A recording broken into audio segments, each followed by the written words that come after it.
So, welcome student to the new class of Introduction to Nonlinear Optics and Applications. So, in the previous class we have started a very important concept, and that is the contraction of the indices of D matrix. Today we will start from that point and like to know what is the implication of D matrix and how we can contract the D matrix indices, and if I do, then by applying other symmetries, how it is possible to even find out different components of the D matrix. So, let us see what we have in today's class. So, today's main topics will be two important concepts. One is the concept of Klein-Mann symmetry, which we will going to apply to find out the different relationship in D matrix, and second is Newman's principle. So, what is Newman's principle, and using Newman's principle how it is possible to find out the different component of D matrix, that we will going to learn in this class. So, let us go back to our previous class. So, this is the D matrix as shown here in this slide.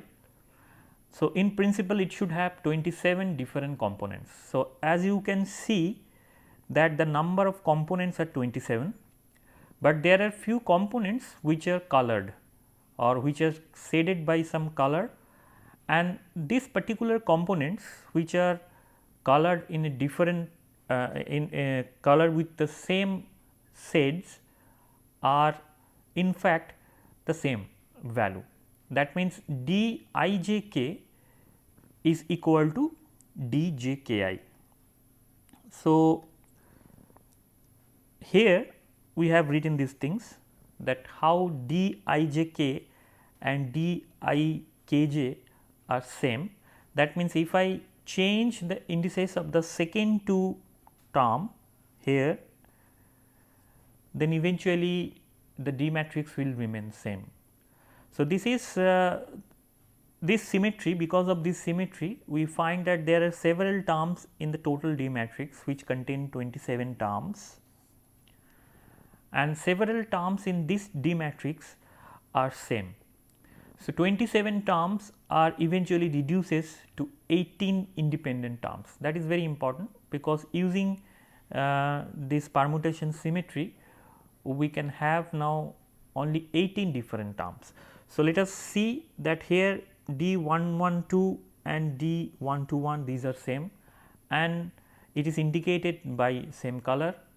In the similar way, D312 for example and D321 are the same value, they have the same value. So, that is why they are indicated with the same color.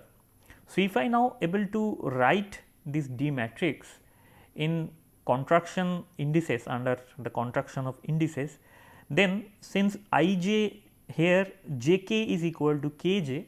So, we will not going to write every time the 3 independent terms like I j k, rather we will contract the indices, and there is a new way to write these components, so that we can now have a reduced form of D matrix. So, I y 1 1 became 1, 2 2 became 2, 3 3 became 3 and so on, 2 3 and 3 2 which is eventually same became 4, and then 3 1 1 3 which are again the same quantity become 5 and so on.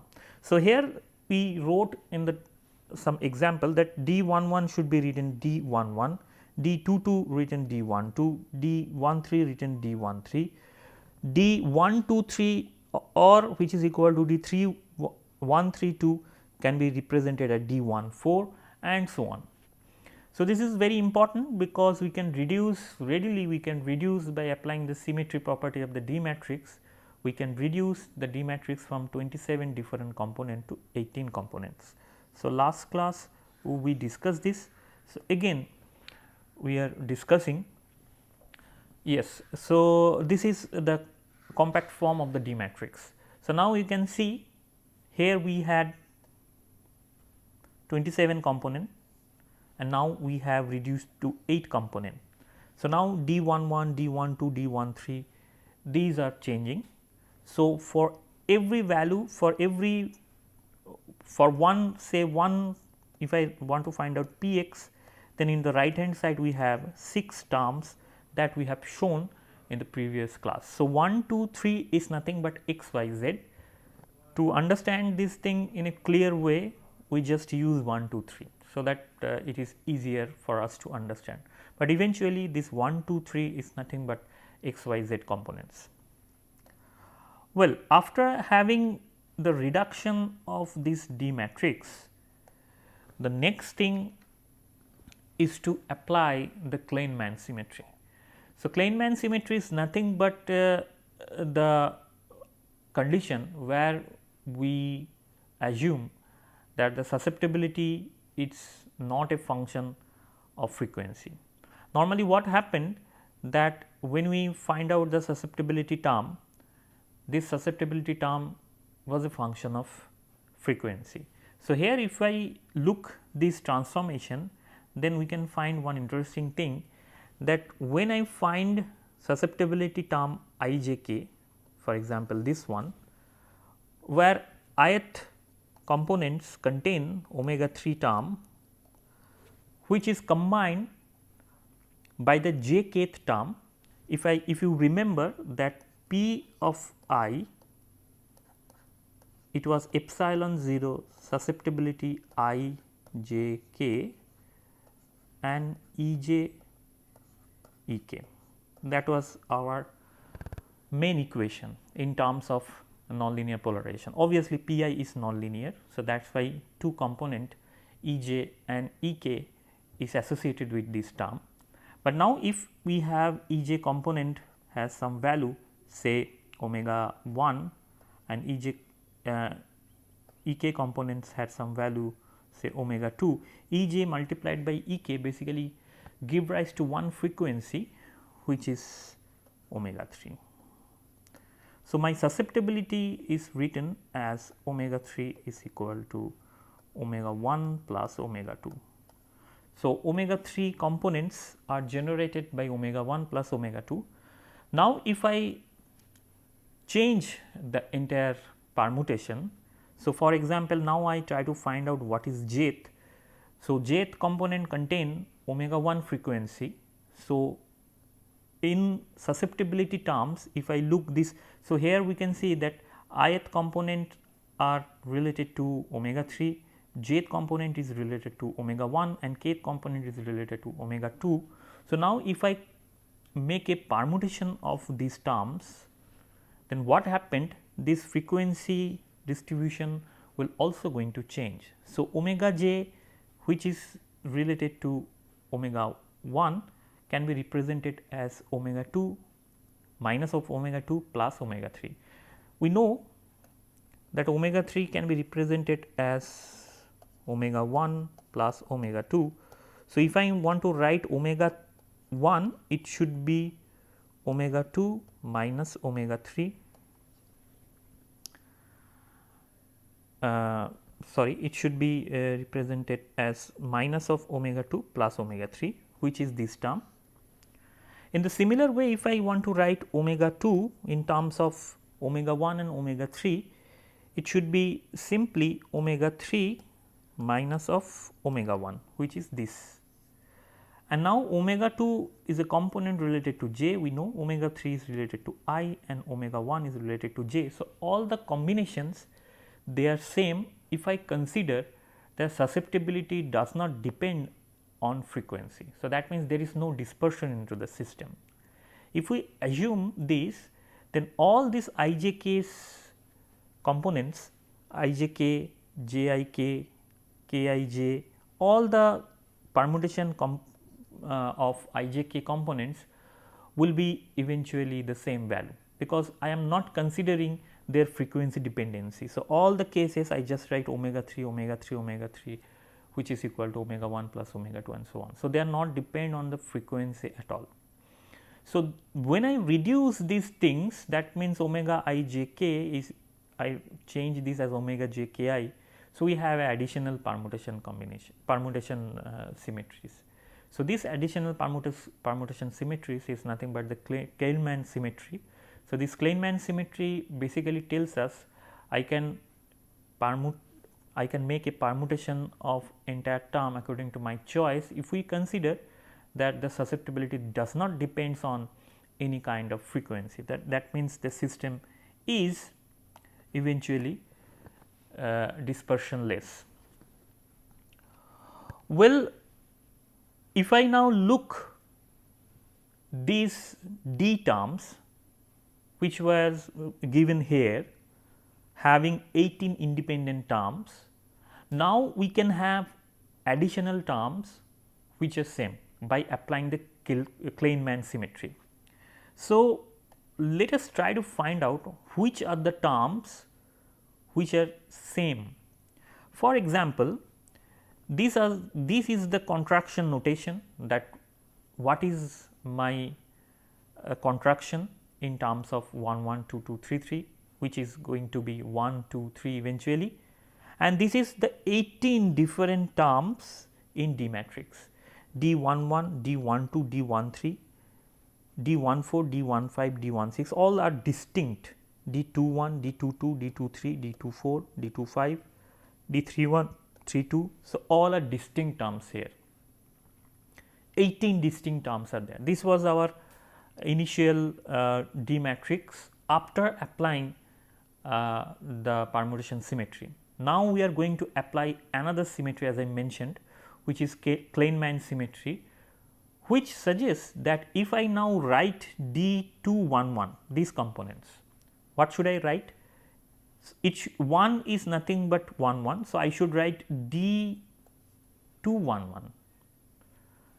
If I write D211, then my Klein-Mann symmetry suggests if I make a permutation of this term, so D211 is nothing but D121. If I exchange this 1 and 2, which we can do because it is under Klein-Mann symmetry, then it becomes D121, and D121 is nothing but D211 according to Klein-Mann symmetry. But if I look D121, it is a different coefficient in terms of this index contraction. So, D121 should be eventually D16.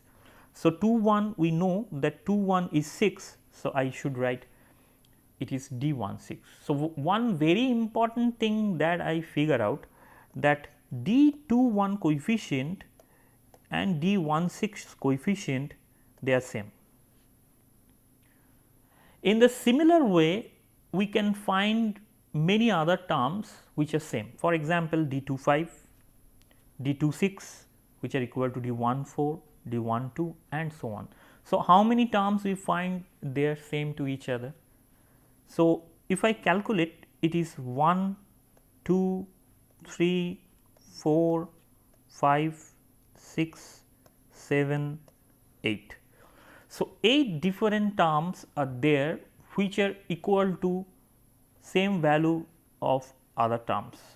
So, that means whatever the independent coefficients here, D matrix coefficients here are not really independent, but there are some kind of symmetry which we call Klein-Mann symmetry, under which few of the terms are same. So, if I now write D21,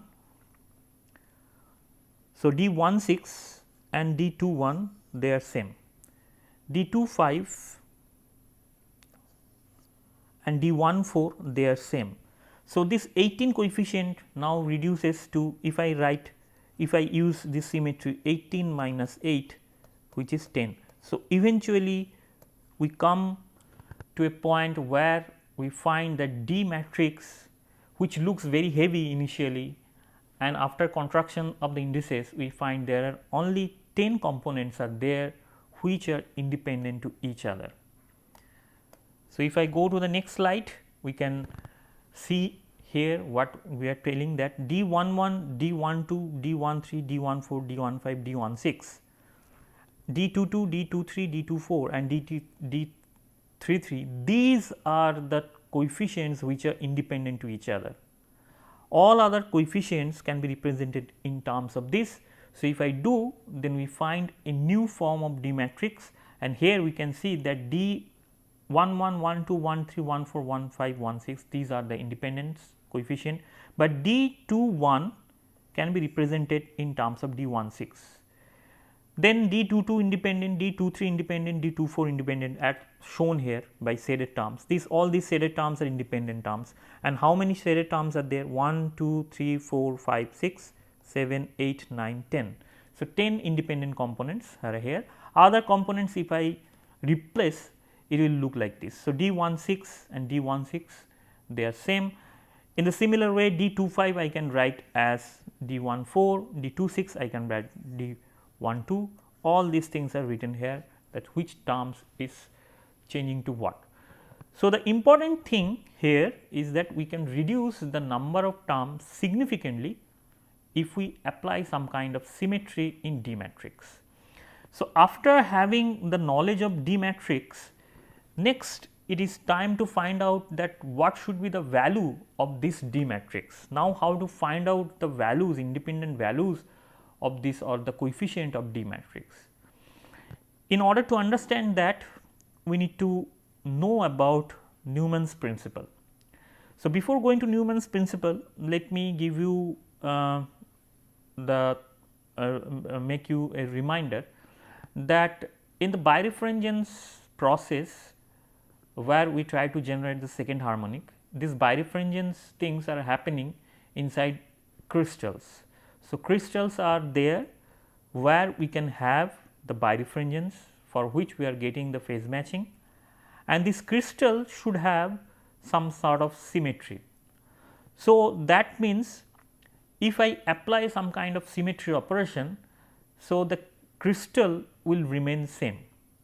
So, applying this condition, we can have Newman's principle. So, now let us try to find out what Newman's principle suggests. But before that, we should understand that since we are using crystals, there are different kind of symmetry in the crystals, we call the point group symmetries.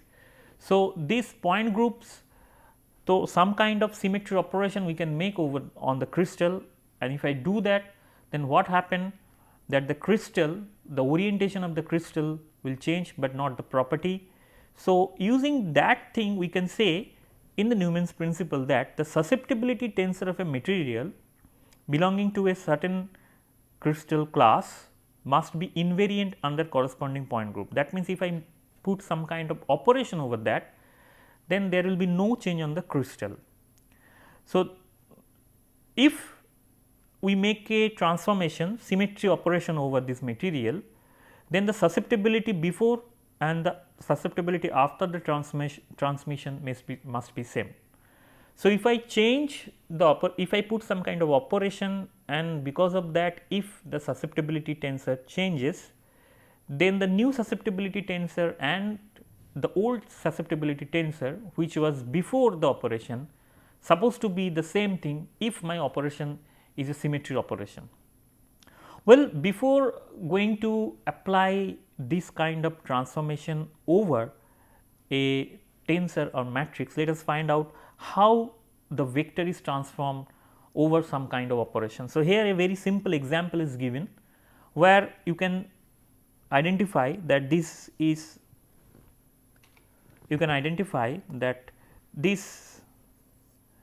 a rotation matrix. This is a rotation matrix around axis z if the theta amount of rotation is there. So, we have an axis like this, and if I make a rotation, so my new axis is dotted 1 and it is something like this. So, then what happened if I have a vector in my previous say this is x y z, if I write. So, if I have a vector here psi which has a component psi 1, psi 2, psi 3, after rotation of the axis what happened, we have a new component psi 1 prime, psi 2 prime and psi 3 prime.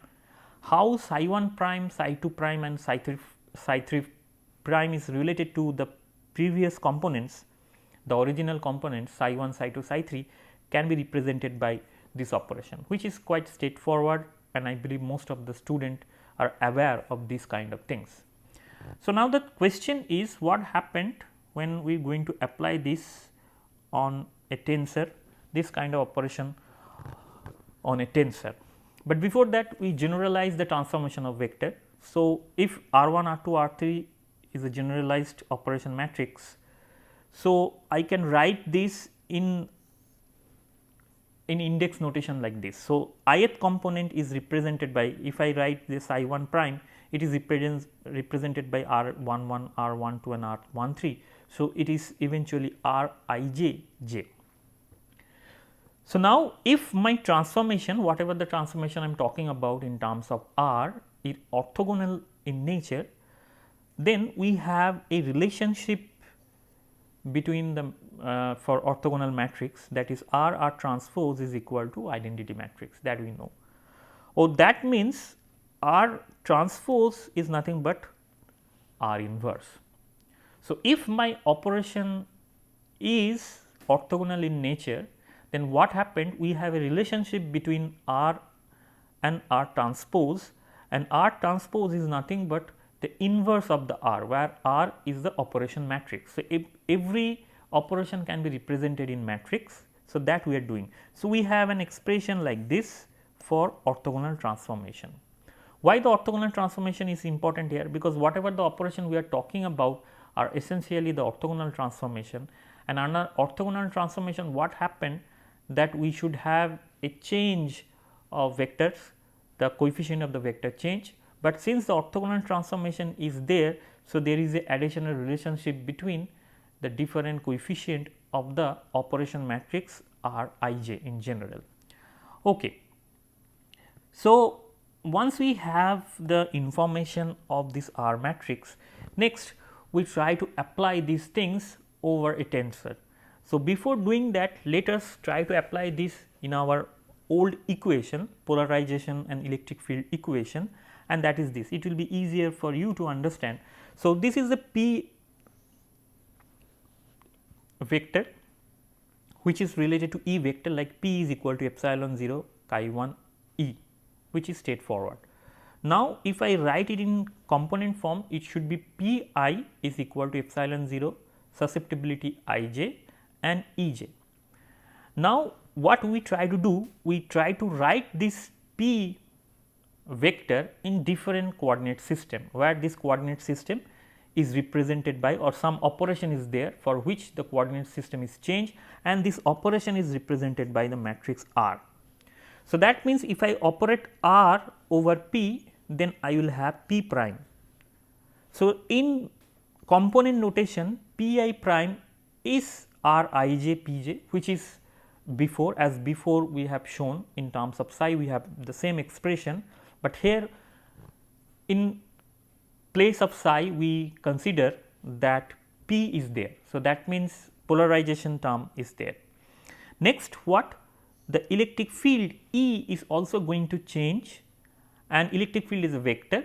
So, the component of the vector will change in a similar notation.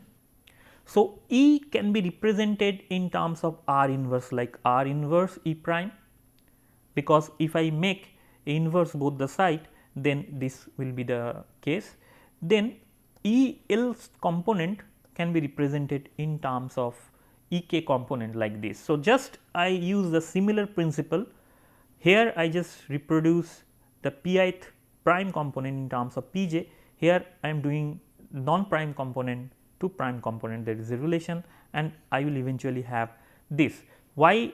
You can see that R inverse of I j was R of j I, because they are orthogonal. So, these are the relationship they should hold.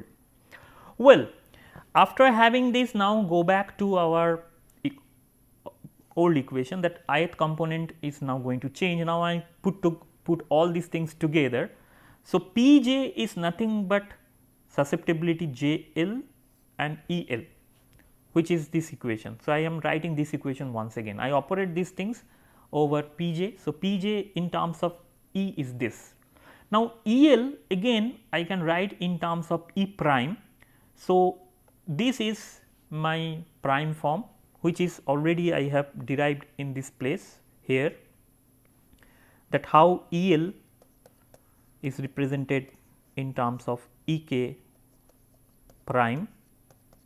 So, in prime frame I just write it So, P prime which is in the left side and E prime which is the right side, if I now write it all together. So, I have a term here which suggests that this is nothing but this is, you can see the left hand side P is in P prime frame or the prime frame, E k is prime frame. So, this has to be in prime frame. So, if I write this into the prime frame, the susceptibility which is essentially a tensor can be transformed like this. So, this is the rule of transformation of the susceptibility tensor. So, susceptibility tensor I j component in prime frame can be represented in terms of susceptibility tensor in non prime frame J L, and it is related to I j and K L with this notation. Well, after having this general notation, what we can do, that we can use this thing here. So, after the rotation or whatever the operation, it is not necessarily the rotation operation is there may be several kind of operation, we have a general expression here. So, the general expression suggests that we have some kind of, so I have a susceptibility tensor here. In prime frame, the susceptibility tensor I can write susceptibility prime, and if some operation was there, so this is the operation that is operated over psi and I am getting this. So, this is the rule that I am applying some kind of operation on vector, I am getting different vector component. In the similar way, if I apply the same operation over a tensor, then the tensor will going to change in the prime frame, and when the tensor is going to change in the prime frame, this is the rule that we have. This is the rule that we have, that I j k component in prime frame can be represented as R I alpha, R j beta, R k alpha, alpha beta gamma. So, this is the rule of change of a tensor under some kind of symmetry operation, where R is the operation matrix. So, if I j k of susceptibility tensor I j k is changed in this way, so this tensor in the similar way can be changed in this fashion. So, R 1, R 2, R 3, these are the vector components, these are the matrix operation, these are the coefficients, and when we have these coefficients, we can have also the coefficients of d 1, 2, 3 and all these things. So, now if I want to find out d prime under some kind of rotation, then I will going to use these things and operate over that, then individual component can be find out in this way. Okay. So, let us see what we have. So, let us try to understand once again what is Newman principle. Maybe today's class we will not going to complete that, in the next class again we will start, but the important thing we should note once again, see this important. So, we are going to apply some kind of symmetry operation. So, this is suppose a system we have, a coordinate system we have. So, some kind of symmetry operation we are making, so that my operation system is changing. So, D matrix will remain invariant under this operation, that is the principle, this is the Newman's principle. So, that means D I j k prime after making this symmetry operation over D alpha beta gamma, then what happened after the operation, whatever the value we have, that should have the same value that of the previous one. So, I j k and I j k, it should be same value after doing this operation. So, this is essentially the Newman's principle. Once again let me state that in Newman principle, if I apply some kind of symmetry operation over D matrix components will be changed, and this changing D matrix component will be exactly the same D matrix component before the operation, and from that we can have a relationship between different D matrix component, and we find in the next class that we will start using some example that how the D matrix component will be calculated, and most of the cases we find that D matrix component will going to be vanished or they are same to each other, and then the number of independent coefficient again reduce significantly, and eventually we have 2 to 3 or to 4 different components of D matrix that can form independent terms, and through which we can form the D matrix. So, well, let me conclude here. So, today we will learn a very important concept of this Kellman symmetry and Newman's principle. So, both are applied over the D matrix, and because of that what we find that the number of independent coefficient reduced significantly. Initially we started with 27 different component of D matrix, which is very tedious to handle. Then we find that after applying this kind of symmetries, we can reduce this D matrix up to 10 independent components, and further we will going to see applying the Newman's principle we can reduce it more, and eventually we have only 2 to 3 different D matrix components which are independent to each other, and we will deal with these things in the previous classes. So, with that note, let me conclude here. Thank you for your attention and see you in the next class.